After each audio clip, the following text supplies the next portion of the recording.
You're on the Six Screens Telenetwork, earning the reputation of giving all the right ingredients, uninhibited, in exposing the hard, cold facts about the Watchtower Society.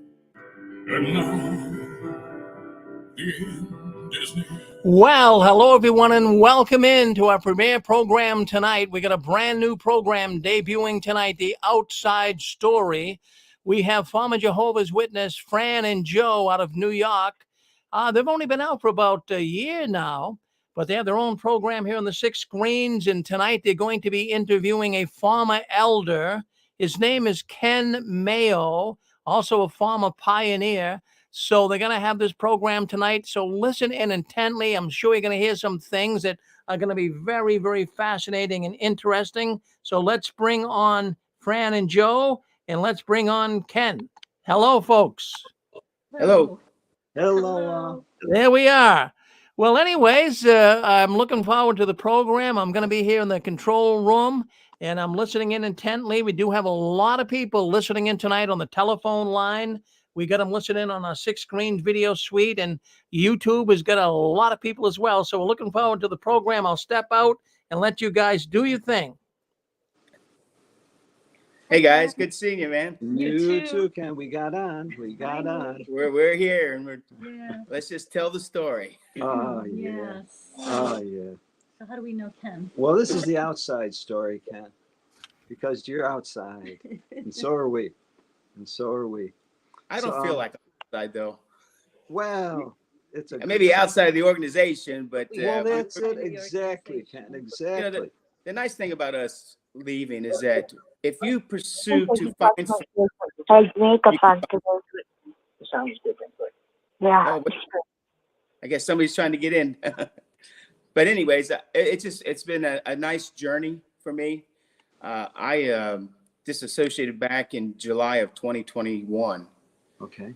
And so it's been going on 2 years now, right, guys? And you guys recently disassociated. But I know one of the first questions is how to ever get mixed up with Jehovah's Witnesses. Yeah. And it goes back to 1979 when the Iranian crisis happened. I'm down in Key West, Florida. I've been smoking pot all day.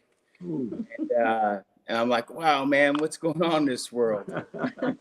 So when I sobered up, I called my grandmom the next day, and she told me she was a Jehovah's Witness. She says, you need to go to the Kingdom Hall there and find an elder, and he'll tell you about all the problems that are in the world. Wow. And so at the time, I didn't really have any Bible knowledge. So I was ripe for the picking. Yeah. And because my grandmother was always already invested with it, everybody loves their grandma. And so I was going to believe whatever they told me. And that's how it got that way. I was baptized in 1981. And I will tell you that just by my personality, if I get committed to anything, I'm going to give it 110%. Mm-hmm. So, for example, when I worked at Burger King, I just wanted to be the guy to make the sandwiches. I was going to be the guy telling the people how to make sandwiches. That's it. And so when it came to the Kingdom Hall and theocratic activities, the elders will encourage young men to reach out. And I'm like, well, just tell me what I got to do. Well, get out in the service. And so that's what I did. I was very active in the ministry at the time. Met my wife in 1982. We were married in 1983. And we're still married to today. So even when the witnesses tell you the world is going to fall apart, you're going to go back to the vomit that you had before. Well, that's all false. And my wife and I are going to celebrate our 40th anniversary coming up in a couple of weeks. And so, the nice thing when I started my fading. Well, let me just finish about what I did in the organization. So by 1985, I was made a ministerial servant. By 1989, when I turned 30, I was made an elder. And back in those days, they waited till you turned to 30 before you got made an elder. Yeah. And so then the next year, we went and served. When you go to do unassigned territory, we went with our congregation to do that. And when we did it, it was great. It was here in Alabama, where I'm at right now to this day. We fell in love with the area, and we moved to it. And so we left everything. By that time we were living in Central Florida, outside of Stuart, Florida. Okay. And so we came up here. I was appointed as an elder right away here. And that was in September of 1990. And from then on, I think right off the bat, I was made the secretary. And in this particular congregation, they had a special committee come through. There was 5 elders. They deleted 4 of them and kept 1. And so, and he was the service overseer. So they brought in a presiding overseer from Georgia. And then I was made the secretary here so that you'd have a service committee. And so after that, my wife and I started pioneering, I believe in 1996. We have a combined total of 38 years in the regular pioneer work. Wow. So, yeah, tell me about it. Gee. And so, and during that time, since I was an elder and a pioneer, the circuit overseers always give preference to those individuals, if they're good speakers, to have parts on the circuit assemblies. And so I was a regular speaker at the circuit assembly and district convention. And then probably around the year 2000, one circuit overseer asked me to help grade the speakers in the circuit. Wow. And so there was 3 of us, and we didn't waste our time on just all the elders. He'd say, let's pick out the best speakers in your congregation. And then they had different categories on these speakers of what is he a good married man? Is it family? Just what his skills were. Was he a good organizer? And so we picked these speakers for the convention. In 2005, I was made the presiding overseer. We formed another congregation. And so, again, I'm having all these privileges. I was very active in the RBC at the time. I was over the roofing department, helped organize that. And then 2009, I went to Patterson for 1 week where they had the Kingdom Ministry School for coordinators. So I spent a week there. And I've been on probably 200 judicial committees throughout the years. And I've even been on appeals committee. So, and then finally in 2010, I was the program overseer of the convention. There's 3 guys on the committee. You got the convention overseer, program overseer, and the rooming overseer. And so those 3 brothers run the whole convention. We appoint department heads. And so that was a wonderful experience. And that's about my theocratic history. I actually, in 2011, my son had moved back home with us for a while. He was an adult. He had his basement apartment. And while we were on a quick build, he decided to fornicate. And so when that happened, I had to let the brothers know. And so they met with me and considered my qualifications. And they decided that I wasn't taking care of my son like I should have, even though he was 19, an adult. And they said, really, the reason was I was too busy with theocratic activities. But here's I was hurt at first. And even when the circuit overseer came and he discussed it, he said, he says, Ken, we can beat this. He said, he said, you got a couple guys there just for some reason just don't want you to be serving. And he goes, I think it's just jealousy. Yeah. And then the odd thing was, when I was out in service that day during the week of the CO's visit, I was with another elder, and he goes, he goes, I don't know if you can stay as an elder or not. He says, but you can't be the coordinator no more. He says, who do you think should be the new coordinator? And I go, well, I guess you, Brad. But that just shows you that, that some elders, there's ego involved here. Oh, and yeah. You do get when you are being used like I was, there is a little bit of prestige.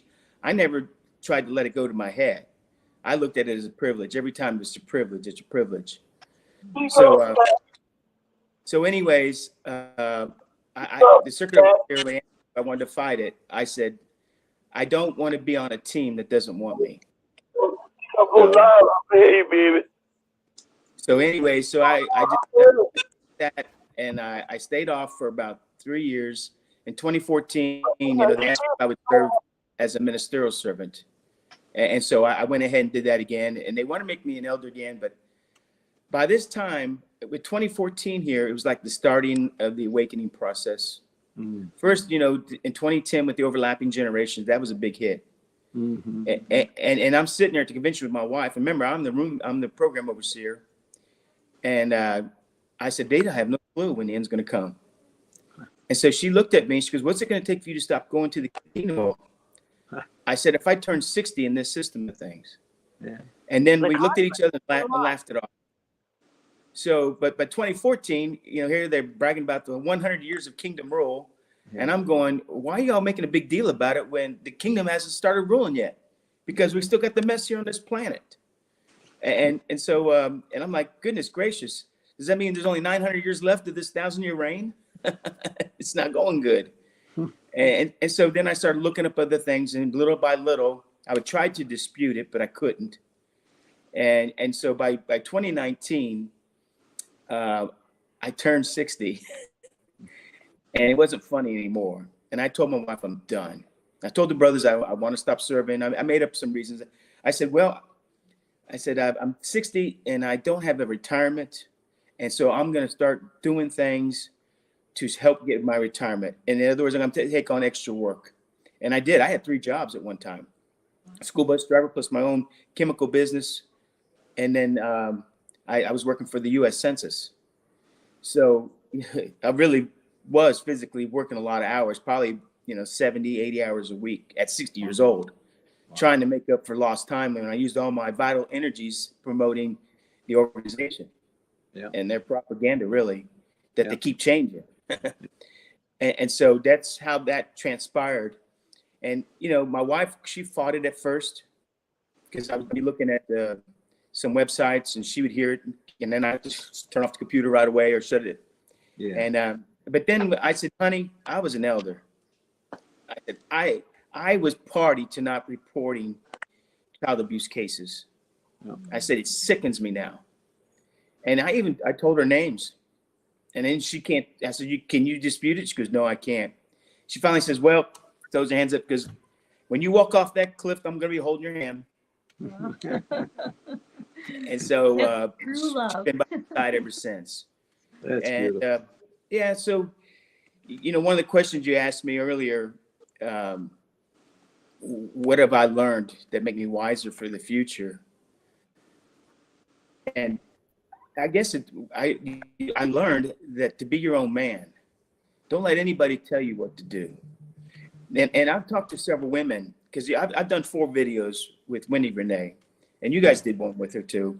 And I put my phone number out there, and because I always said that they don't believe me, because if I say, if you don't believe what I'm saying, call me, we'll talk it out. And I haven't had anybody challenge me, and I've had over 300 phone calls from different people. But it's just amazing me, especially with some of the women.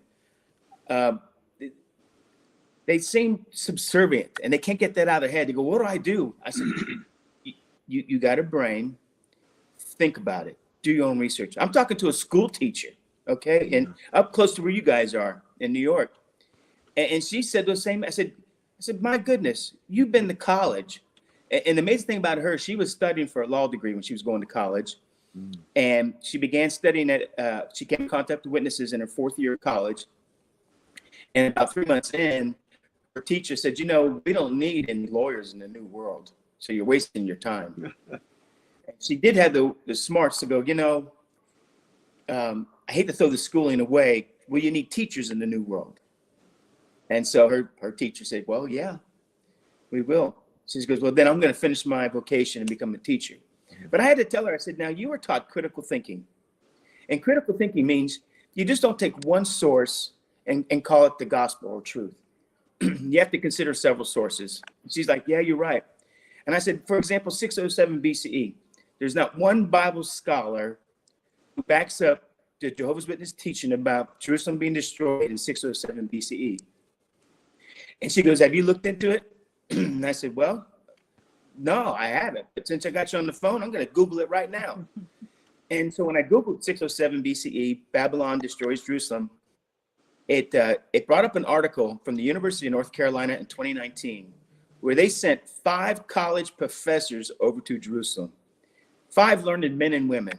These guys, college professor has over 8 years of teaching. Plus, they continually learn and teach. So they went over to excavate that site.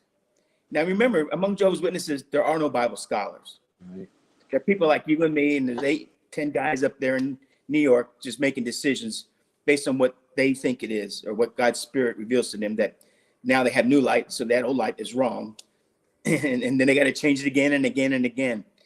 But when I'm telling her this, and I'm reading this article to her, now these college professors had artifacts with inscriptions on it. They had clothing, they had jewelry, they had all kinds of things. They had all this evidence to point to 587 BCE. And it was there's nobody could challenge that. And so even Jerusalem has accepted that, what they found. But there's people in the past that came up with the same conclusion. Yeah. Yet our organization, so the question is, why doesn't the organization change their 607 teaching? Well, because then the 1914 goes right out the door.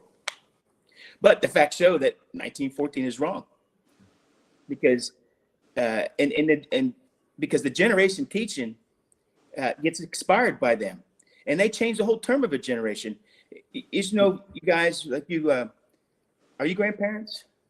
No. Well, I guess I know my kid hasn't had any babies yet either, but we trained them that they didn't want to have that burden on them, But pretend if you had grandchildren and then you got your children and then yourselves, how many generations is that? It's 3. It's not rocket science. Because when you Google the word generation, it says that it's between 20 and 40 years. Well, what does the organization do? They say it's a man's lifetime, 70 or 80 years. And then when that term passed over from 1914, they had to add an overlapping generation. And yet they always pride themselves that when they have a Bible teaching, that they can use the Bible to back up that teaching or that doctrine. Well, there's no scripture that says these overlapping generations. So it's just a made up doctrine. And now it was so funny. I saw David Splain a couple of years ago when he was trying to explain it. He said that they started with 1914 when Fred Franz was part of the organization then with Bible students along with Charles Russell. Well, Franz died in 92. So he finishes out that first generation. So anybody anointed, though, before Fred Franz died would make the overlapping generation. So anybody that is anointed would have to be anointed before 1992, is what he said. Well, these 2 new guys that just appointed last week were anointed or, started partaking in the early 2000s. So now they're gonna have to come up with an overlapping generation. It's insane. So just these things that I began to reason by myself and trying to process, I just realized, man, they just keep making blunders after blunders. Yeah. And what's amazing about this journey that I've been on, I'm even talking to current elders. And one current elder last week, he wanted to question the circuit overseer about, I know I'm not cuckoo, right? Oh, that's the famous clocks of yours, isn't it? But anyways, he questioned the circuit overseer. He goes, they sold all these properties in Brooklyn, like 17 or so, collected in his estimation about $2.3 billion. And they're always asking for money. But yet then they buy this business center in Long Island for $27 million. Yep. He says, why, if they believe that the end is coming and they have this money that they've made, why do they keep asking for money, and why are they buying more buildings? And the circuit overseer's response was, I learned a long time ago not to question what the governing body does. And that's what it boils down to. Everybody that's in the organization, don't question the governing body. So there's no checks and balances. This is what the boss says. This is what you do. That's it. Yes. And it just amazes me how they do that. And so I've made my mind up that because from time to time I'll run into a current elder who will say, "You're going to come back?" And I go, "Come back to what?" I said, "There's nothing there to offer. I mean, you guys have been saying the same things over and over, and you control people's lives, and I cannot go back to that." I said, "I'm at peace with myself now. I am." Yeah. And I guess you asked me also about, so how do we channel that energy? One, I'm living life. And that's what I tell people, live life. You should be a mature adult to make your own decisions. And so, for example, one time, my wife and I were at a business meeting up in Cleveland, Ohio, and we're downtown. We went to Rock and Roll Hall of Fame, and we keep walking around, and then we came upon a casino. And my wife's looking in there, and I'm looking at it. I said, "Looks like they're having a lot of fun." She goes, "It does." I said, "Do you want to go in there?" And she goes, "I do." So we didn't call and ask any elder if we could do it or not. But I said, I'll take the fall. So, but we went in there and I told her, I said, okay, before I was a witness, I did have a bad experience with gambling. So I really never did it again. So I said, all right, I got $50 here. I'm going to put it in my pocket. When that's gone there, we're done. She said, fine. So for 2 hours, we had the time of our life. Man, we were laughing and giggling. And we played the one-arm jacks, you know. And I said, we're going to just do $5 per slot machine. If we don't win anything, we move on to the next one. If we do win it, then we immediately move on. And that system works. And so when we left that night, I had $125 in my pocket. Good. But the point was, we had fun. That's right. We've been in there once before, and I didn't come out with that $50, but it's okay. But we're having fun. Yeah. And I always tried to reason in my mind. I said, hey, we could be going out to eat, which we don't do a whole lot of. Well, we could have like a smoking problem, which we don't. And so, it's okay to spend money once in a while. If you go to Disney World, you're going to spend a whole lot of money, more than That's for $50. And that's a gamble too, you know. The other thing is, being a bus driver now, a school bus driver, I see kids and I see some parents I want to smack, you know, just because it's the way they raise these kids. You got a lot of parents that just don't want to be parents anymore. And so I feel for the kids. And so, but that affected my heart to want to make my community better for everybody. And so recently, just going back to this past Thanksgiving, I would go to all these ribbon cuttings and new openings and just businesses that are trying to promote themselves through the Chamber of Commerce. But there's one individual, he has a ministry called Mark for Life. And I told him my story about how being a witness and everything. And of course, a lot of people, when you tell them about the no holidays and no birthdays, they're like, I can't believe that. I said, oh yeah. And if they convince their parents or their children to be witnesses and then they mess up and they get kicked out, then they have to cut them off and have no contact with them. They're just shocked to hear that. But this guy, Logan, he says, we're going to be handing out these food baskets right before Thanksgiving. I could use some help. And I said, I'll help you. So I go there and I help. And first of all, I was impressed that, 100 people there that were strangers to each other, but they all worked together like they've been together for years. Everybody in a good mood, helping out. And so we're handing out these baskets, and I'd see grown women crying. And I was like touched. And it just really affected me because in my lifetime, I never had to worry about a meal. But yet there's people in my community that do worry about food. Yeah. And so I told Logan afterwards, I said, first of all, I'm impressed how this all worked. Within 2 hours, we served 300 car groups. And then he goes, well, it's the Lord. And I said, I don't want to hear that. He said, well, you're going to hear that from me. And then he goes, Ken, he says, of the 100 people that were here, 75 are just like you. They don't go to church, but they do want to help out the community. He goes, that's my ministry. He said, guys like you, I'm just channeling it to you in the right way, and we can find the people for you to help us out. And so that's how I got. And then I tell him, I said, well, if you ever need any help, and if I can help you, because I got 2 jobs now, I said, I'll do what I can. So he calls me up a week later and says, hey, man, a Walmart truck carrying potatoes just overturned on the interstate.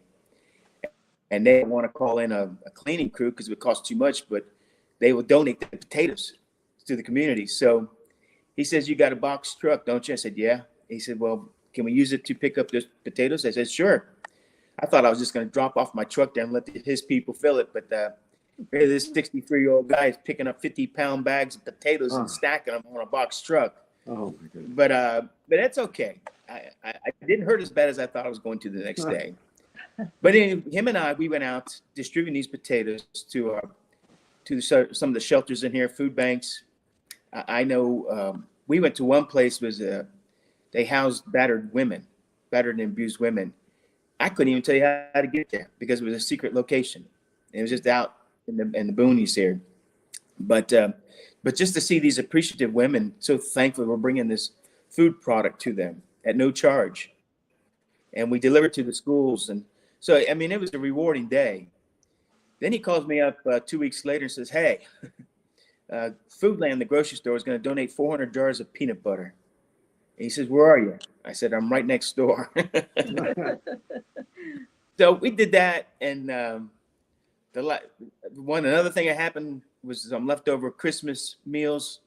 I picked them up, and I took them to actually kids on and their parents on my school bus, giving out to these families this leftover food, and then we had some clothes, brand new clothes from Target that was donated, and so we've been able to get that out there, and I get my picture in the paper. I got it like 4 times within 2 months, and one guy at the bus lot wanted to know if I'm paying to have my picture put in the paper. I said, "No, man, I'm just helping these guys out, but the cameraman follows me."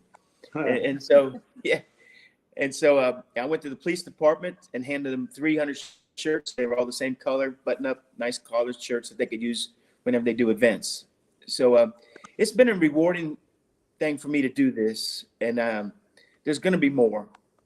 I know that, but that's what I found rewarding, and I encourage anybody, don't soak in your sorrows. Don't, because it just gets worse. But it's just think about, where can I help out? Get creative. There's plenty of food banks around. I mean, you guys have been doing some. You've been telling me. You can go to your Chamber of Commerce and just attend events, and then you meet people and you form a network, and that's is a great thing too for me. Hey, Is Ken, having yeah. what about the event that you did, Touch Me truck? The truck? Oh, the Touch It truck. Yeah. Touch a That truck. was Touch me. yeah, no, we don't do that. No. but Sorry. it's okay. It's getting Touch late. it. I'm part of the Main Street. There's a Main Street America. A lot of towns and cities, they have a Main Street group, and I was part of that group. And our president was just talking. She goes, "I went through Atlanta and I saw this event called Touch a Truck, and I thought it was great." And then I went up to her after the meeting, and I said, "I know the police, the chief of police. I know the chief of the fire department. I know someone in the ambulance service. I'm in at the bus lot." I said, "I think I can get these trucks." And so I did.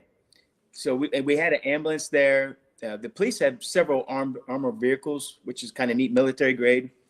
And they brought them all. And then it's a police car and the fire truck. They had the big ladder truck there. And we have an electric school bus here. We have 2 electric school buses here in Fort Payne. So I got to drive one of them there. Like I said, in the ambulance service there. But most of these kids have never been inside these vehicles to do it. The U.S. Army, we have an Army recruiting center. And I went up to the guy. And it turned out that the week prior, his wife, I'd taken her kids on a field trip. So he already knew me when I walked in. And I said, "Can you get us a U.S. Army Humvee?" He goes, "I won't make no promises, but I'll see what I can do." Well, he did. He got the latest state-of-the-art Humvee where the tires deflate and inflate, and he even had air conditioning in it. So that was nice. And I even got a guy to bring a tractor.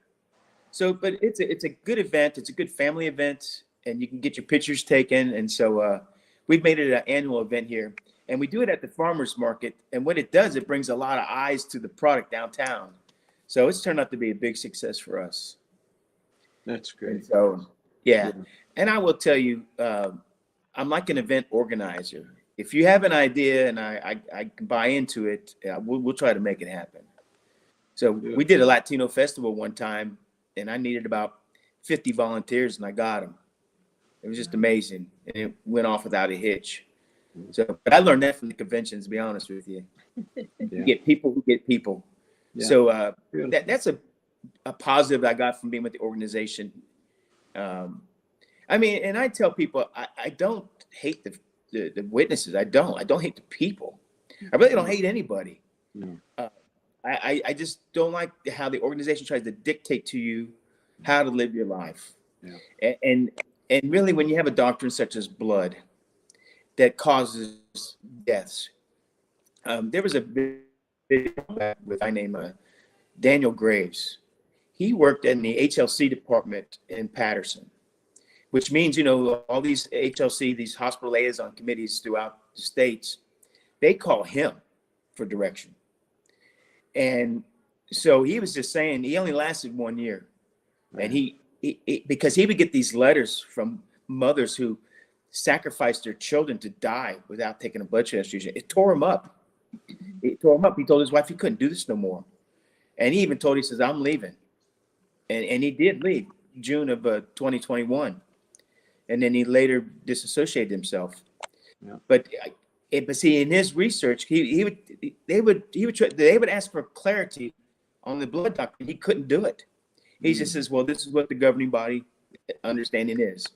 But yeah, when he did his own personal research, he's going, man, it's not talking about human blood. It's talking about animal blood, because animal sacrifices were common at that time. And people would drink animal blood. And so even in, some countries of Africa and South America, they do that. So, but that's what the scriptures implies. It's not human blood.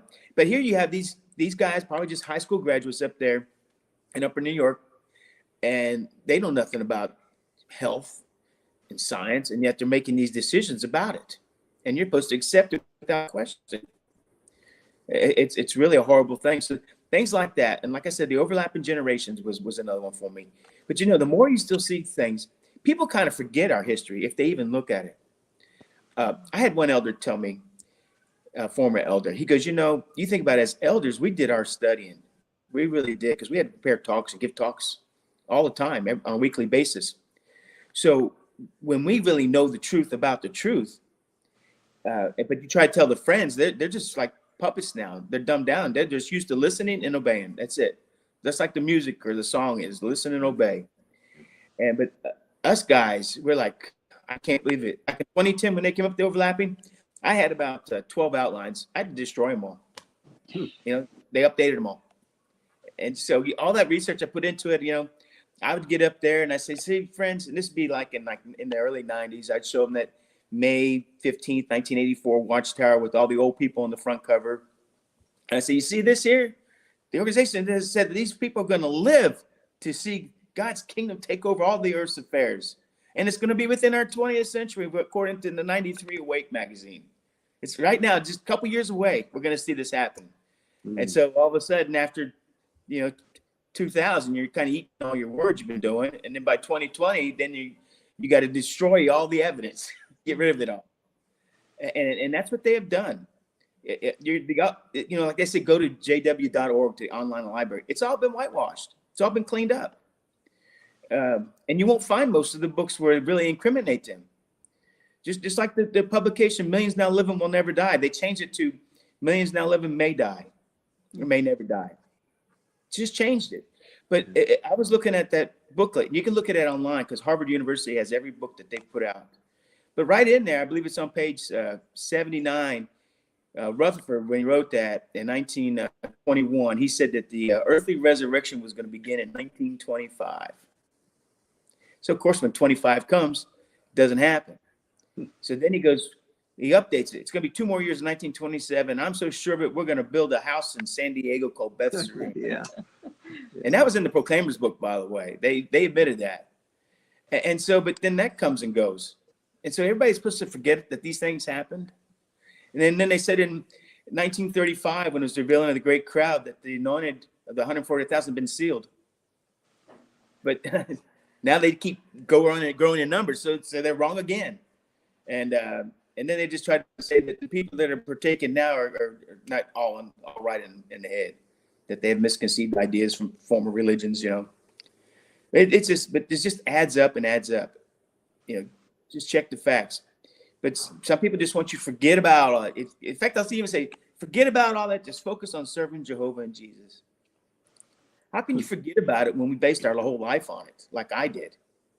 I'm supposed to just forget about it and forgive? I can't. And I will tell you, when you first learn it, the truth about the truth, I mean, there's that anger phase you go through. You are angry and mad, and that could have bad consequences. So I was determined just to channel it for good. I'm just gonna, I wasted my time. My wife poor did too, but moving on, moving forward. I'm just gonna be a good guy, and I always said that there's that scripture in 2 Corinthians 5:10 that tells us that all of us are going to appear before the judgment seat of God, and we're going to be judged for the good and bad we do in the flesh. So now's the time to do good for your fellow man. And you know, and the witnesses flat out lie. They say that they help their community by what? Yeah. Preaching to them. That ain't helping them. You know, even when they had this food distribution going on, they got food from the federal government. All the churches did in our area. But the idea was you just set up your church, your location is going to be a place for the community to come to get free food. They didn't do that. They did just to the witnesses. They're supposed to give out. But yet, you know, the churches, that's what I've learned about churches in general. They help out the community. They really do. They have food drives. They have clothes drives, you know, where they hand out clothes or give certificates. I see it right now. And I figured, you know, that's a big difference between Jehovah's Witnesses and the churches in our community. Jehovah's Witnesses focus on teaching and preaching. Forget about love for fellow man.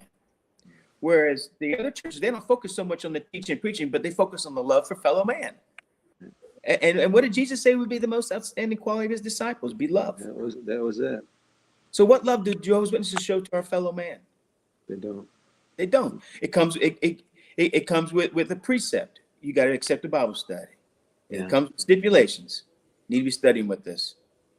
And even then, I don't know how much help they really get. I guess it just depends on the individual who's in association with them. But the churches, like I was talking about Mark for Life earlier, when we were handing out these baskets of food, he said, we give out food without prejudice. He said that we're going to get that guy who shows up in a Mercedes convertible, but he's going to get a basket like everybody else, and he's going to wait in line like everybody else. And we did have that guy show up, by the way. But we don't know his circumstance. Maybe he's just living out of that car, or perhaps he's trying to help out a family member or a neighbor. So, but I like that concept. I've got this one brother who I talked to who saw my video from June of 21. He called me. He waited 6 months to call me, which was this past November. And he said that when I saw the video, because I was an elder. And in fact, he called me again this past June. He goes, you know, a year ago, I was conducting a watchtower. But anyways, he was telling about everything he was learning. And in his area of Ohio, they had shut down several times. And he worked in the restaurant business. So it affected him a lot. And but anyways, he started telling his wife what he's learning. She didn't want to hear it. And then he tells me, he says, in January of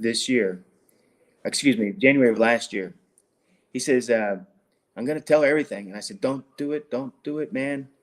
She's all in. It's not going to go well. He did it anyways. And she puts her hands up after he got to the third point. She goes, I don't want to hear any more. And so she went to bed. And the next day she was gone when he got up. And when he came home, they had a supper together. It was silent. And then she finally says, I talked to the elders today. And they said that I can divorce you. So I'm divorcing you. And he says, I don't want to throw away 32 years. And she goes, I want to be married to an elder. I don't want to be married to anybody who's not going to be working for Jehovah. And he goes, you can do whatever you want. He says, but I'm not going back. So she left him. They sold the house. They only had about, I think he said 40,000 assets in it. So they split it up. So he actually lived in his van for a while until he could find a place. But he found the old shack.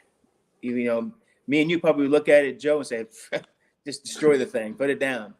But he's good with his hands, and he said he could fix it. So, but I would talk to him a lot, probably almost on a daily basis, because I didn't want him to go down that rabbit hole, because his whole life really just kind of crumbled on him. But I would encourage him, and but he kept working on the house, kept working on it, and he got it. You know, he got his bedroom done, then the bathroom, then got a kitchen done. He could actually start staying there now. But he redid the whole house. He was able to get a loan from the bank to do it. He had neighbors helping him out, which he was shocked. So he calls me Sensei now. You know, in the Karate Kid movie, the guy, the teacher, was called Sensei, teacher, and wise man. So he calls me that. I don't even think he knows my first name anymore. Yeah. But he's doing good, though.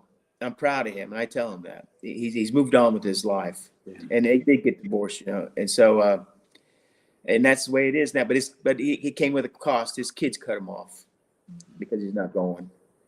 And And it really surprised me because back, when I was serving as an elder, if you had a couple that was going through similar problems where, we actually did have a case where a husband was talking things about what we're talking about now, that he was doing it back in the early 2000s. And we just tell him, do you still love your wife? Oh, yeah. And so we encouraged her to stay with him. And she did. But now that even in their shepherding book, it just says if your mate starts talking about apostate teachings, you can leave them, which I thought was really odd. So it backed up what she said, though, about how the elder said that she could leave them, and she did. So that's where it's at. Did I leave anything out? Oh, no. I didn't expect to be doing all this talking. Oh, no. It's good to hear, I Ken. was just going Great to to hear. say the way we met Ken was on Wendy Renee's program. We watched it a year ago, and you put your number up, and we called you, and we left a message, and you called us back, and we told you our story. And then you would call us at least once a week. Mhm. Ken will follow up and check on you and see how you're doing. He knew we had a family. He knew we were going to lose our family. And I told you guys not to dissociate too. Yes, but it took a year. Took a year. It took a We had year. plan. And we slowly faded. And that's okay because now we're helping other people. But you were a great help to us. And now we do the same thing. So that it's like just giving over and over again. Yeah, in fact, you characterize a true shepherd, Ken, I would say. And that's what I'll commend you for. And now, but look now, so someone's out there saying, boy, I'm no Ken. He's a lot of guy. He's a great organizer, great head on his shoulders, a lot smarter than me. What can I possibly do? What can I possibly do to help in the community? I don't know. Volunteer. You can go to this. I saw a help in the newspaper today about even our local school was having they're in a robotics tournament going on, but they need people to help man concession stands and help with cleanup and stuff. So respond to those ads. Yeah. Every newspaper has a community section, what's going on in the community. Look at it. And just, you don't have to just, hey, they need help. Everybody needs help. They need volunteers. Yeah. And so just, and guys, here I was trying to encourage you, but I get encouraged too. It's just, it goes both ways. Oh, It really does. And you're seeing it now.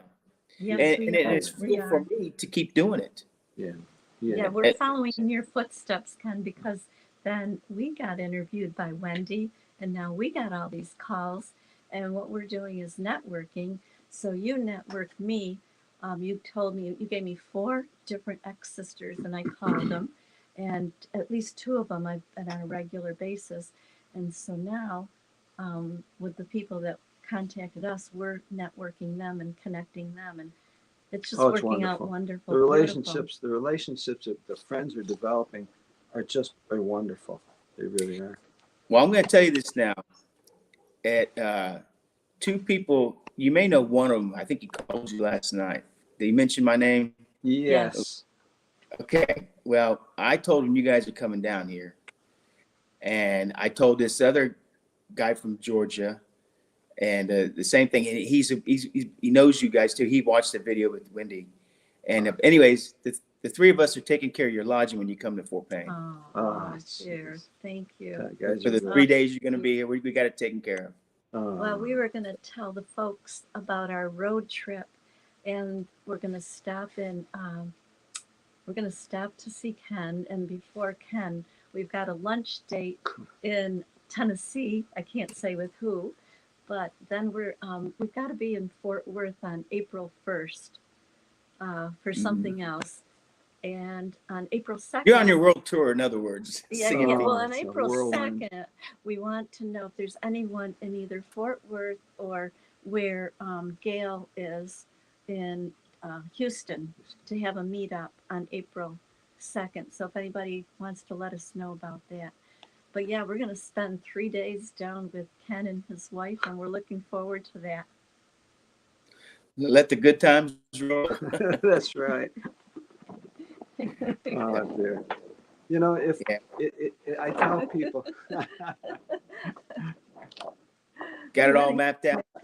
Yeah, we're getting it all mapped out. I tell friends, and I truly mean this. If I basically gave my life up while we were in that organization, because everything was restricted. We were encouraged to live someone else's life and to throw our lives away, basically. Well, in getting out, it's the exact opposite. We're discovering so many other friends who are discovering their own lives, and that really is the most wonderful life there is. Because frankly, I mean, I'm not. You don't. No one. I can't guarantee this, but this is the only life that I know. And if I don't live it now, no one can guarantee me that I can live it again. And I'm not looking for that guarantee. But it's making people very happy now, and it really makes us happy when we see them happy. And I tell people, they ask me why I'm doing this. I said, well, I have to do good works because I don't know what's on the other side. And if there is the other side there, and there's this Jehovah God that's been watching me, that he will be kind to me. Yeah. But I just want to show him that I care more. I care about people, and that I'm doing that. You know, and that's what I hope for, and that's my hope. And it's like when someone says, you know, you should come back for this. I said, you know, I'm glad you're not the judge. You're not the judge. Nobody's the judge. That's right. Yeah, it's our Heavenly Father. So that's right. That's it. I just leave it that way. We've got a half hour. If we open up the phone lines, would you be willing to take some calls? Sure, bring it on. Okay, I didn't know if it was too late for you. It is, but I'm having fun. You guys, I'm doing okay. I don't have to get up early tomorrow, even though it's Sunday. Okay. Rick, are you there? I'm right here. Yes, I am, my friend. Yep. So are the phone lines open? Can we? Yeah, let's get the phone lines open. Let's talk to Ken Mayo. He's on with us. He's a former Jehovah's Witness elder, pioneer. Come on. Let's say hello to Ken. My goodness. Let's do it right now. Don't be afraid. Speak up. Hit *6 on your telephone line, and that'll bring the people in. My goodness. So it's funny you call my name. Let's say hello. Let's say hello to Ken. Well, Ken, while they're waiting to come in, I'm just going to say, my goodness, thank you for coming on here tonight and telling your story. Boy, I'll tell you what, we all have a story to tell, Ken, and I'm so glad that you're not inhibited for doing that. And, you know, all of us speaking up, it makes such a big difference, a really big difference in getting people to come out of the watchtower. So thank you for coming on here tonight. We really do appreciate it. All right, let's give the people some time here. Let's come on. Let's say hello to Ken. Hit *6 on your telephone pad. Let Ken know that, you know, you appreciate him coming on here tonight, telling his story. You know, we all... Ken? Go ahead. You're on with us. Yeah, I just wanted to say hi to Ken. I really enjoyed the story, and I'm glad you're out, and you're going to help a lot of people. You're one of the ones coming out latter, and this you know, Dan. Really kind of informed. Yeah, it's Dan. Yeah, hey Dan, I've seen your videos, buddy. Oh, thank you. Yeah. Well, I really enjoyed everything you're saying, and I have a question for you, though. Okay. And my question is, what do you suppose is keeping the older ones in? It's like you said tonight, they've been through 75, they've been through the generation prophecy, the overlapping, and it just continues on. Do they get flattered a lot? You know, I'm just throwing this out. You remember when governing bodies started showing their face and they were doing, I don't know if it was Zoom or whatever with the elders. Do they work a lot of flattering with you guys in there and say, you guys keep it up, you're doing good, the end's almost here? How do they keep people going with all this information out there? Here's my thought. First of all, I asked that same question, and then I just think to myself, one, the elders are continually trained or told by the circuit overseers, extension, the governing body, to encourage the friends, build them up. So when someone comes at you and they're a ball of fire talking to you, it kind of rubs off on you, and you tend to believe it. The second thing is, I just think, because who likes to admit that they've made a mistake? No. Yeah. And I think that's a big drive. I could not be wrong for all these years. And then you're burying them, you know. But I just think the fact is they just don't want to admit that they're wrong. and believed that they were sucked in. And that's where I went through. I couldn't believe it. But I actually said it to myself, and I said, well, I have to change direction here. But there are people who just put on the blinders and says, I can't believe I'm wrong, but I'm in it for the long haul. I may not agree with it, but I'm in it for the long haul. Well, thank you. And I'm glad you're in one piece, and I'm glad you're recovering so quickly. I cannot believe the people that are coming out and land on their feet. I mean, congratulations to the host and those guys. And I mean, it's just awesome. I'm so glad. And that's all I wanted to say. I know there's other people that wanted to say hi, but thanks so much, Bill, and you guys. Thank you. Hey, gang. Go ahead. Go ahead. You're on with us. Go ahead. Hey, this is the guy from Southwest Florida. I just want to say hi to Jill and Fran and Kim Mayo too. I'm glad to see you all doing okay, and I pretty much lost my relationship with my mom for last week, because last week Mom and I were watching the Netflix docuseries on Harry and Meghan, and Mom was talking to me about how the British press could use lies to manipulate people for a story, and how it killed Princess Diana. And I applied the same principle to Watchtower and the governing body on you all. And Mom got ticked off with me because of that. Now that I lost my relationship with my mom, I don't know if I'm going to even have my mom all back with me or something. I don't know if Mom's going to reach out to me or not. Well, you got to use tact, and if you know who you're talking to, and if they're going to be easily offended, you just got to avoid the subject altogether. Especially with the family members that are in. If you want to have any kind of with them, you just have to avoid the subject. It may kill you, but in my case, just by reasoning with them, so just prove me wrong again, prove me wrong, and they can't do it. But you pick your battles too. I mean, to be honest with you, I waited for my mother. My mom was dying, but I waited till she died before I disassociated. I actually did it a week later. And so, but because I knew it would hurt her, and I didn't want to do that to her. So, but you got to learn. The only second mom I have, if you want to call her that, is my personal supported living coach. Never JW though. She lives out in Lehigh, and I hope you all can come visit me in my area. Where are you? Quite pleasant. Where are you? I live in Cape Coral, Florida. It's Fort Myers, Naples area.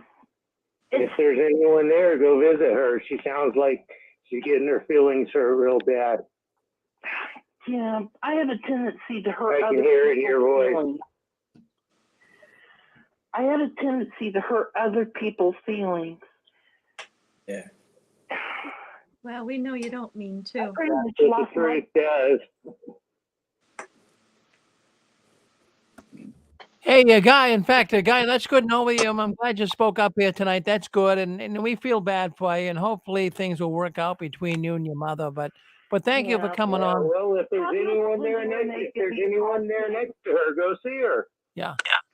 All right. Have Miss Renee give me a call too. Hey, well, we do have a guest here on tonight here, Guy. So we're going to have to let it go here. We got more people that want to speak. Sorry. They want to call in and talk to our guest here, Ken Mayo. Don't be sorry. Yeah. Well, just we hope everything goes well for you. Thank you very much for calling in, Guy. Okay. Yeah, All right. Thank you, Guy. All right. Well, who else we got? We got more people who want to talk to Ken Mayo here tonight. So go ahead. Who's on with us?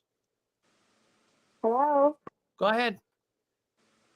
Hi, this is Susan. I just wanted to thank Ken for his summation of what he's been through. I really appreciated him being so honest, and it really helps the people that are listening, especially the keynotes that are listening, to hear his journey out of the Watchtower, and I was really encouraged by it. I have one question though. I'd like to know if someone is trying to wiggle their way out right now and they're listening to you on this radio network, what would you say to them to get them to want to leave the Kingdom Hall? You got to make your mind over. You got to make sure that this is what you really want to do and take the repercussions that come with it. But like I said earlier, own your life, though. I mean, we're grown adults here, and there comes a time when you have to go out on your own. I always say that, you know, a chicken, when she has babies, you know, little chicks, there comes a time where she just pushes them away. I've taught you enough, get out. And so we've been raised how to take care of ourselves. Hopefully by the time we're an adult, we can take care of ourselves.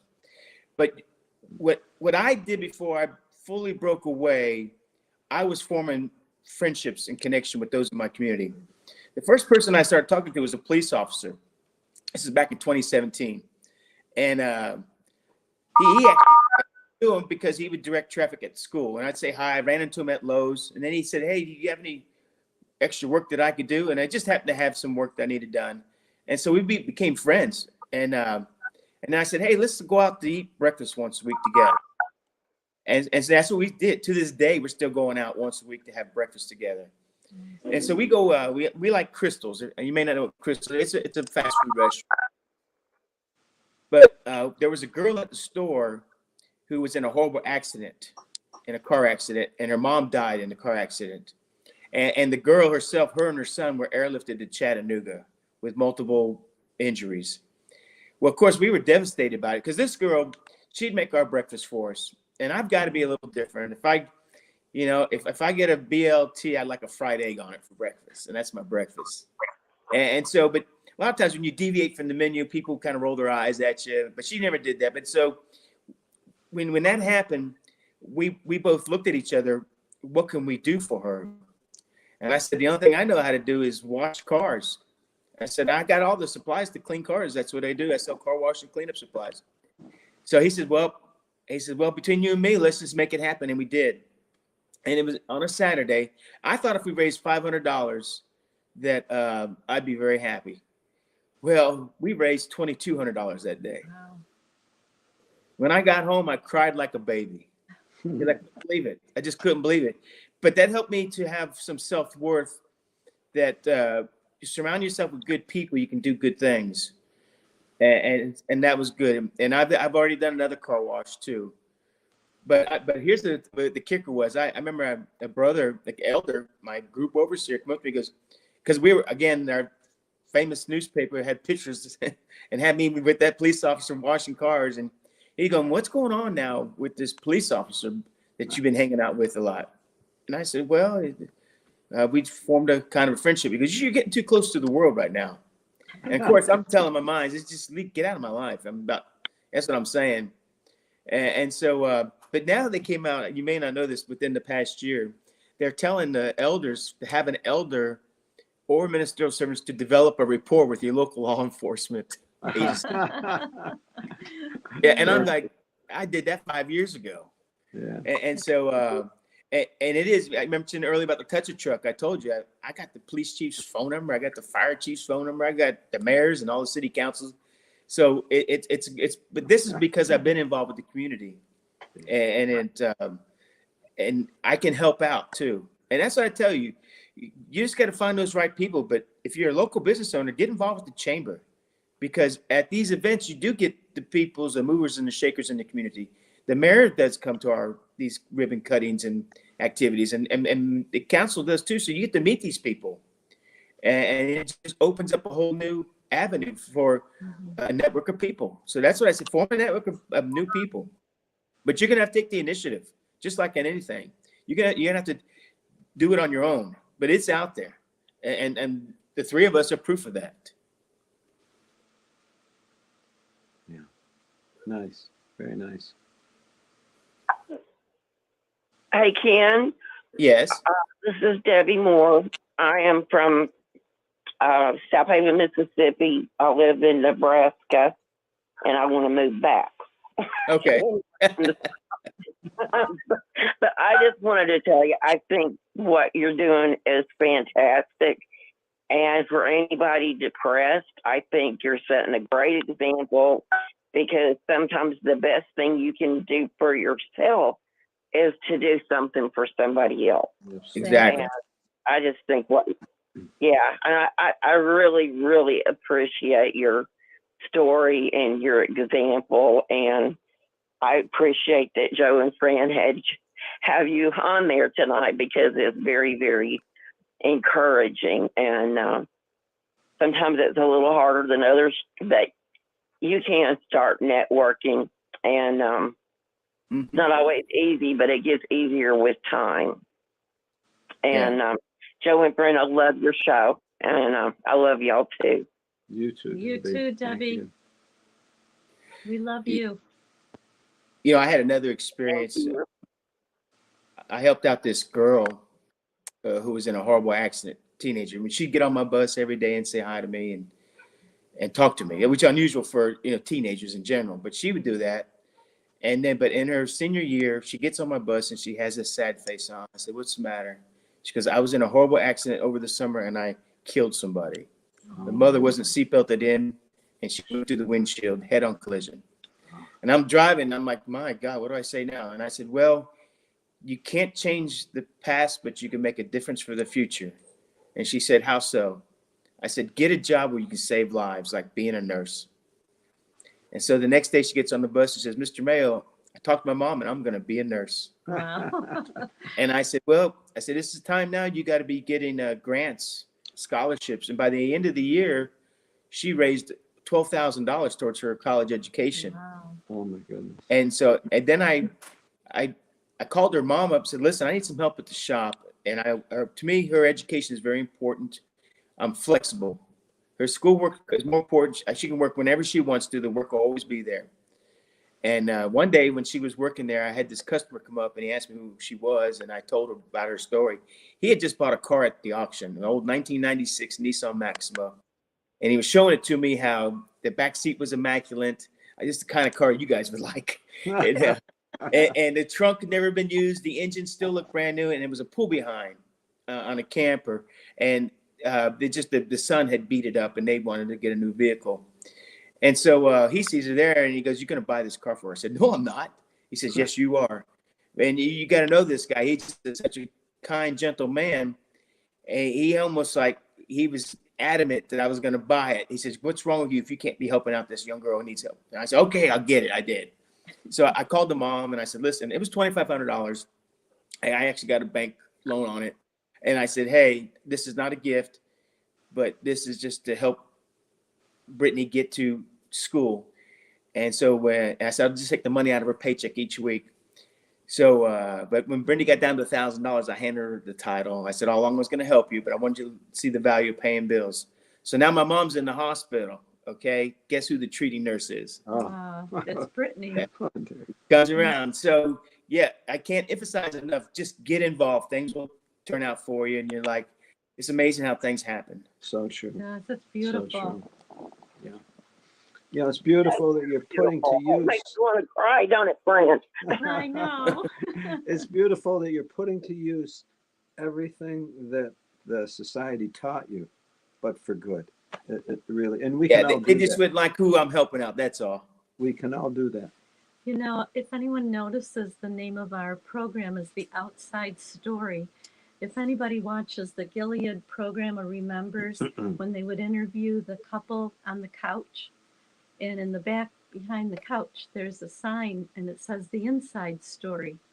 Well, if you watch Mikey and Kim, Mikey talks about the inside story and how it's got background of what, but Oh, Masonic. it's Masonic, it's yeah. Masonic. So that night we went to bed and I said, because we had been thinking about a name to call it, and they kept talking about the inside story, the inside story. Well, I said, why not the outside story? Because we're out of the watchtower, and these are all the, ones like Ken who are making a difference, who are really making a difference with people rather than just placing magazines and starting Bible studies. You're actually helping people. So that's why we called it The Outside Story. And they're beautiful stories. Yeah. And there are going to be more outside stories. Yes. Yeah. And because Well, let me just say right now, in fact, Joe, this is a Rick at the Six Screens up here in Massachusetts. But, anyone that be interested in coming on the outside story, Joe and Fran will be coming on once a month. And if you'd like to tell your story on the outside story, well, write me at jwworldnews@gmail.com, and I'll send that information to Joe and Fran, and they'll be able to get in contact with you. So if you're a witness listening into the program tonight, an ex-witness, I should say, and you'd like to tell your story right here on the outside story, by all means, get a hold of me, jwworldnews@gmail.com. Nice plug. yeah. Is there anyone else that had any questions or wanted to say something to Ken?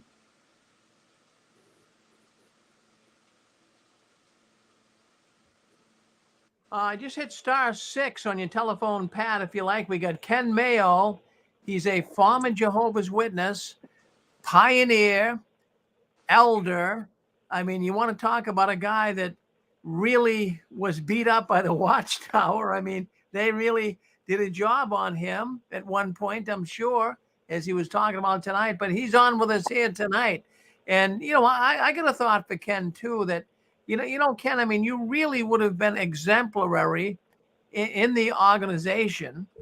Obviously, I mean, to be a pioneer, be an elder, everyone I'm sure looked up to you. Were you able to really carry that role and carry it well? I mean, did you feel like you were doing right for the Watchtower? Well, just the fact that all the positions I had. I mean, to be able to grade speakers in the circuit, that's only 3 elders get to do that out of the whole circuit. To be on a appeals committee, there's 3 elders out of the circuit.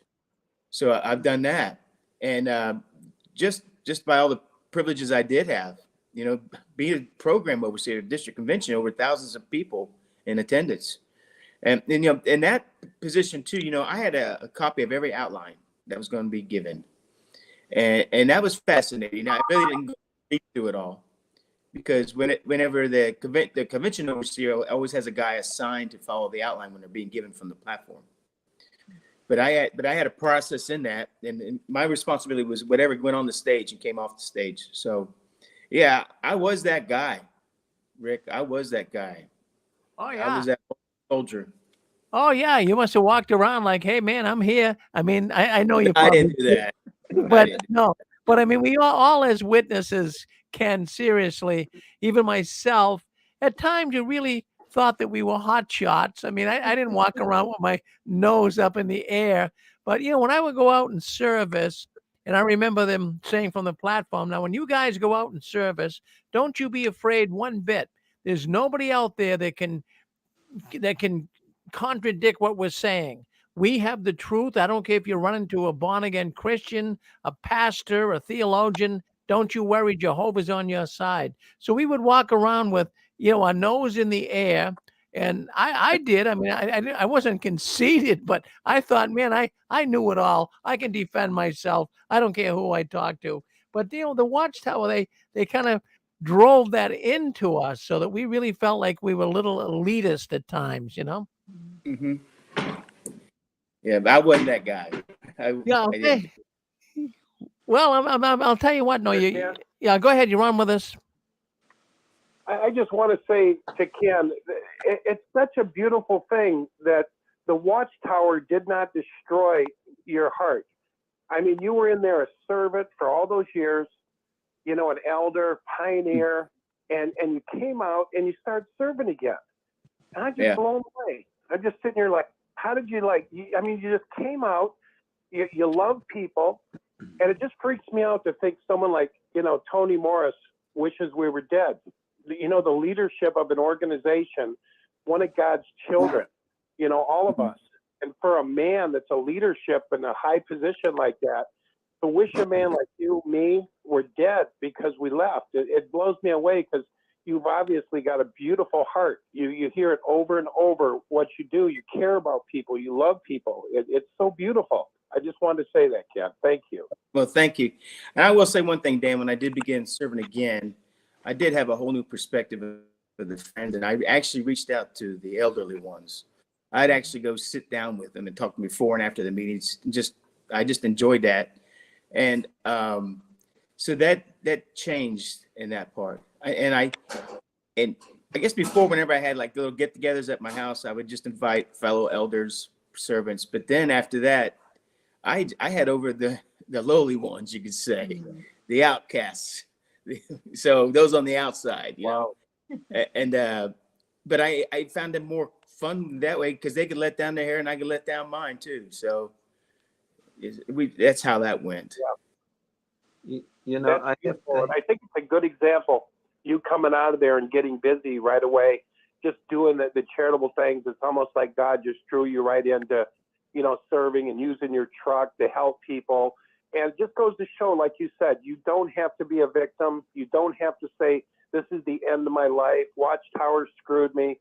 You can get back on your life. And I feel you're getting back, even though you even enjoyed it while you were in there, but now you're enjoying it even more. And I believe you're getting back with the loaves of Eden. The Bible promises us that we can get back with the loaves of Eden. What we thought was taken away and lost, God will give it back to us if we have the right attitude. And Angela wants to say something. Ken, real quick. Okay. Awesome. Hey, Ken, you know what I'm just curious about? Just because I've seen so many of the Jehovah's Witnesses who struggle when they get out, feeling like that everybody on the outside is Satan's world and, you know, the devil, and, you know, you're going back to the pig and the mire, whatever you guys say. Anyway, how did you overcome feeling like the world was safe enough? You know, You're like, on national TV. I'm sorry. Yeah, but you know, the organization does demonize people. And that is something you have to put out of your mind. But I've learned there's a lot of good people in the world. And in our community. You know, I've got to say that I'd have to look at the society. What they did is training, and the apostates, I being one of them, and Fran and you, are really the graduates, the ones that wanted to graduate to going out into the world and doing something, all the good that the society really instilled in us. Now, some I think are going to be just escapees. They're going to escape. And frankly, those are the ones too that we want to support. And I will say this though, in the community itself, I've met other people just like me. In fact, our mayor, I even made a comment to him one time. I said, when you come home at night and you take off your shirt, is there a big S on your chest? What? Big S. Yeah. But there's a bunch of people. I feel I'm among peers. I'm not doing anything really outstanding, something that someone else isn't doing too. It's just that it just depends on the projects that you pick to work on. Some of mine have just had more Dina. Some have more visibility, you know. I guess it's getting late, guys. Oh, dear. Hi, Dina. Yeah. Good to see you. Thank you, Ken. And thank you You're welcome. for all that you've. Yeah. And thank you, Fran and Joe, too, for doing this wonderful show tonight. Thank you for all being wonderful. And you're all wonderful. We're just having so much fun and so many calls. We've had people from the UK, all over the country calling us, and it's just a wonderful thing to be able to connect with everyone and share our stories. And if we didn't get on the outside, we'd never see how beautiful the people are. Agreed. Yeah. Well, I'm glad we got to do this. We got to.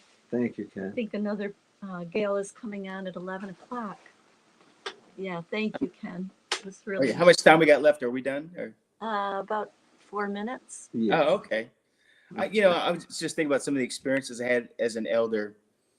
You know, it's some of the crazy things that you talk about. You know, I remember one time we were doing an investigation and we actually camped out in front of someone's house to see if it was a sister's house and waiting for a male to show up, and he did at midnight.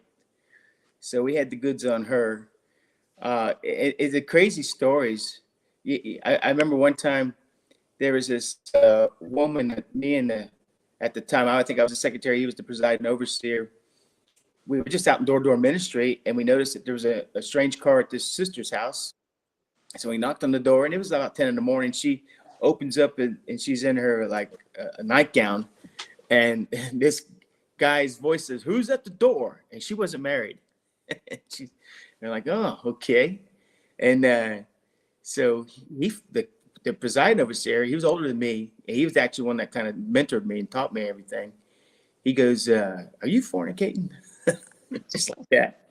And she puts her head down. And she goes, "Yes." He says, "Well, we're gonna have a meeting." So, and she came to the meeting, and then she admitted. And so he goes, "Is there?" I was a young elder. I'm 33, 34, and this when I was in Florida for 1 year as an elder, I was only on one case. I come here, man, I'm on one almost every month. It was insane. But my feet were in the fire, and I'm learning quickly. But this case, he goes, "Now, is there anybody else?"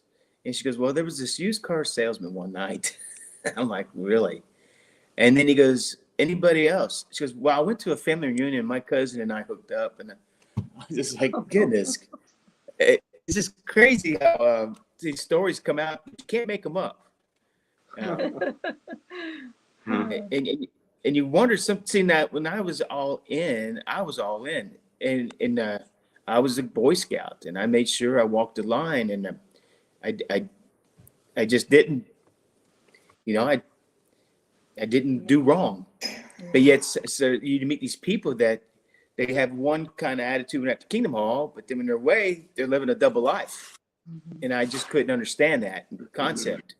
And so, of course, if you're living a double life, you're going to go be on the outside and maybe be on this program in a few years, So. Yeah, Joe was in the Boy Scouts too. Yeah, Boy Scouts. Yeah, I picture that. There's my wife coming in, making sure I'm doing on the up and up, right? Yeah, we got a couple more. You're a great team. And they're coming here in March, right? Yeah. These are the people in March. Yeah. All right. Yeah, Friend's the one that gave us the Christmas cookies. So that's Joe and Fran. Fantastic. Yay. Hey. Cannot That's wait. right, you to- hadn't seen them yet. No, have not. Yeah, so No, Can't wait to meet you guys. I Yes, know, we're us gonna. too. He tells you I'm hearing impaired, right? So I can't hear anything. Oh, okay. but we're getting ready to get some hearing aids in a couple Wave weeks. hard. Yeah, in November, another done? set of hearing aids. So I'm Oh, totally. The cuckoo said. The cuckoo Now, says see, we're I done. understand sign language. I sure do. Life is never boring around here. Life is not What? boring. Life is never Well, boring. We got one more caller, I think, that wants to All come in right. and say hello. We got another caller. Go ahead. You're on with us. Area code 760. Go ahead. Be serious from that. What? Rick, hey, everybody, I just Told me to wanted be to serious thank for a you minute. for a brilliant person program. This is Christine. But I did have one quick question, Ken. Did you ever have issues of suicide coming up when you, as an elder, or in all the places you served, was that ever an issue that was considered by or discussed about what to do about it, or how to prevent it, or was there any help that way? The brothers aren't really trained how to prevent it, but we had one sister commit suicide here. In fact, after she did it, we took in her son for a couple of years. She was a single mother. We had a family member, a niece who was cutting herself as a young child. She was about 15, 16 at the time. And she wanted to come live with us. And I didn't really want, this was only just a few years back, and I really didn't want to take on a teenage girl. She did. We did. We took her on for a year and a half. But she did good. So I like to think that we saved her and helped her get life straightened out. Oh, So, but anyways, but yeah, it is a real issue. And I wish the brothers were more trained on how to handle that and recognize the symptoms and the signs and not to dismiss it. Because, for a long time, when it came to getting professional help, they didn't do that. They're anti-professional because they were going to put you under hypnotism, put you under Satan's control. So it has changed somewhat, but they need to be more proactive. What I have one more little additional question. Sure. Do you think that those in the organization that lead and make decisions on disfellowshipping as being the shunning and the outcasting, do they in any way take responsibility that practice, that policy of shunning and disfellowshipping causes? Will they take any responsibility, you think, ever for that policy? No, because you're doing what you're taught and trained to do by the organization. It's it and simple. There's no feelings taken, and then what the repercussions are going to be. They don't think that way. They're doing the right thing, and if there's a sinner, you put them out. And and remember, they always think that if the family shuns them, doesn't talk to them, it's going to make them want to come back. And sadly, it does work for some. I know. I know a girl right now. When she was disfellowship, her sole purpose to come back was to get help from the family. She's a single mom raising a child, but she lives a double life. I mean, and I know about it, but I want her to live her life. But because eventually you're going to slip up and get caught. But I wish the organization is run by a bunch of high school graduates. None of these guys are doctors. They're smart, learned men, therapists. So they're going to take the easy way out. And their easy way out is just put them out, and don't talk to them either. Putting them out, shunning. So, it's just sad. It's sad. Even the churches of Christendom have counselors that can give meaningful counsel. And even if the Catholic Church messed up, they apologize. But this organization, you never see anybody apologizing for all these kids that they've messed up. And all they will do, they take it when it goes to court, just drag it on. And yet, who's the one person that never gets help? It's these abused children. They're not even mentioned about needing help. And even in their shepherd's book, it tells them if a child has been abused, they said, you may want to read some scriptures to them. Nowhere does it say for these kids to get professional help. Nowhere. And that's what you can expect in an organization run by a bunch of You would agree. So Ken, you would agree with the countries that are starting to take some action? Yeah. This is called, in Russia, it's called extremist. In Norway, it's now a human rights abuse. So how do you feel about that going on, and how could some of us help with getting the government to make them face that this is a serious, thing that they're doing to harm, especially young ones, but there are adults too that crack, they just crack from the religious trauma, religious trauma syndrome. I think the best way to do it is get the message out. More involved on a community level. Yeah, that's what I'm saying, on the community level. I know some people are going to go talk at churches about it, their experiences of being witnesses, because the people, the only one that's going to look at our videos are fellow witnesses or those that are just questioning things. But the public and out there doesn't really know about the teachings of Jehovah's Witnesses. I mean, I saw a local school teacher. She did an editorial. She went to the newspaper, an editorial about. The title was 160 Things Jehovah's Witnesses Kids Cannot Do, because a parent showed up with a school brochure and gave it to the teacher, and she starts highlighting everything, and she goes, "I'm not going to enforce this kid's religious beliefs. I'm here to teach math and English." But that was her title, and that's what she got out when she looked at it.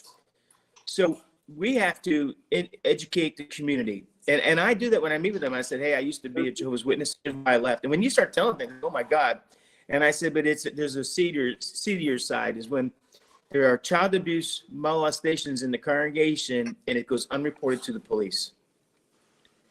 And that is a big deal. And that message has to get out. Even to this day, I just saw just the other day, someone said that we're not going to, if the state, and they put it this way, quote unquote, if the state tells us to report it, yes, we will do it.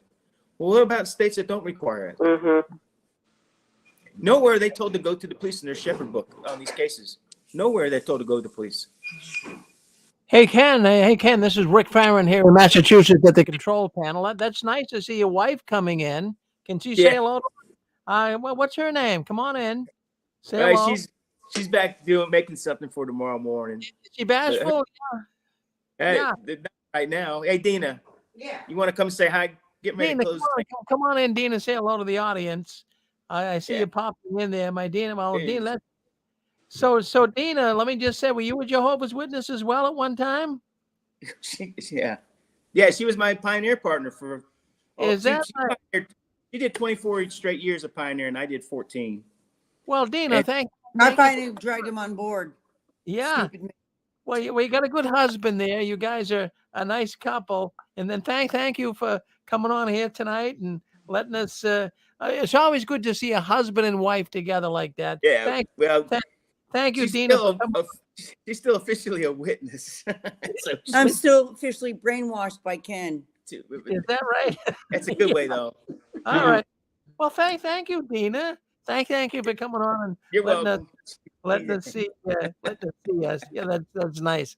Well, good program. Now I tell you what I do here at the six screens. We have 17 programs running right now on the six Oh, screens wow.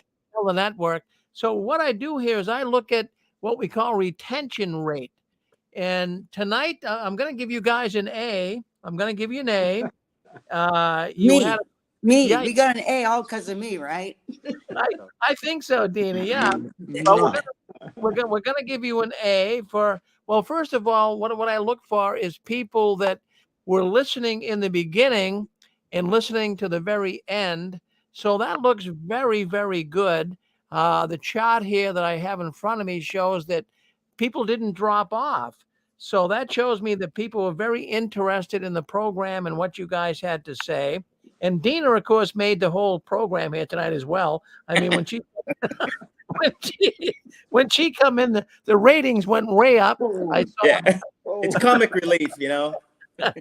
I saw more and more people coming in. So that's good, Dina. See that you help Ken. So that's a Yeah, wonderful thing. there's no So argument there. so we're giving you Hey, guys maybe we'll do this an A again tonight. sometime. Okay? The maiden program are giving you guys an A. Thank you very much, Ken. Good luck with your program. I Yeah. hope to hear from you soon again. Yeah. Well, don't you guys be a stranger. Come on back and listen in some Saturday night. We have a great time here every Saturday night on the six screens. Yes, you Thank do. I watch your rebroadcasts. Well, thank you, Ken. I appreciate that. No, we get a lot of people. I tell you, we've been doing it now for 17 years, Yes. and we never have missed a Saturday night. So we got a good size audience. Persistent pays off. So more and more people have been calling in. But it's always good to hear from an ex-elder, pioneer. Great program tonight. And Joe and Fran, I mean, those guys are just rock stars. I mean, they're doing fantastic. I mean, They've grown into this job. We learn from the best. It's amazing. It's amazing. Well, all right. So you guys can give me 2 more minutes and wrap up the program. We'll go to after the storm. Yep. All Okay, right. thank you. Thank You you. can go back if you want to. But anyways, that's I just thinking too, just serving on bodies, you know, and the mindset that you do believe that you're doing God's will and that Jehovah and Jesus are directing you. And like I said on another video, that whenever the CEO would meet with the elders, he would always say they pick out Revelation chapter 1 or 2 or 3, where it says that Jesus is talking to the angel in the congregation. And he would go, well, there's no angel in that congregation, but there's a group of men, elders, and you guys are the angel in the congregation.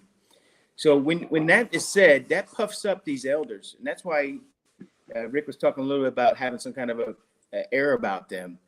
And yeah, they do get that because they're told that they're being directed by Jesus. You're in Jesus' right hand, and you're an angel in the congregation.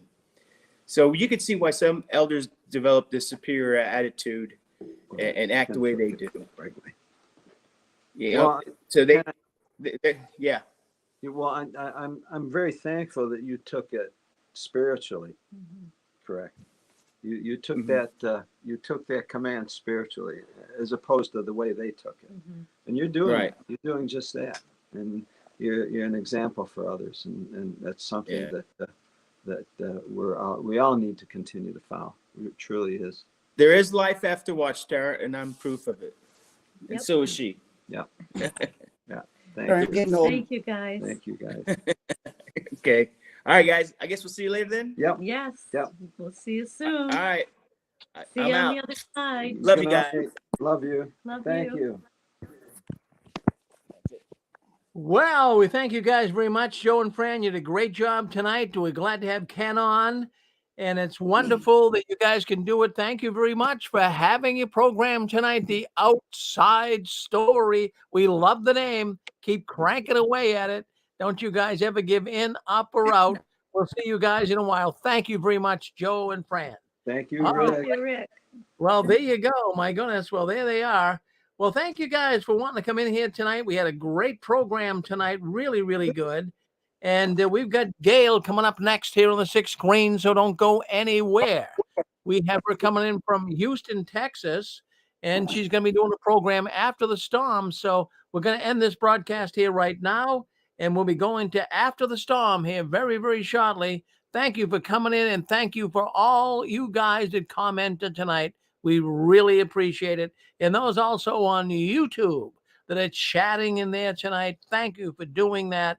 And let's keep the wheels of progress moving. End the program now. After the Storm is next. Well,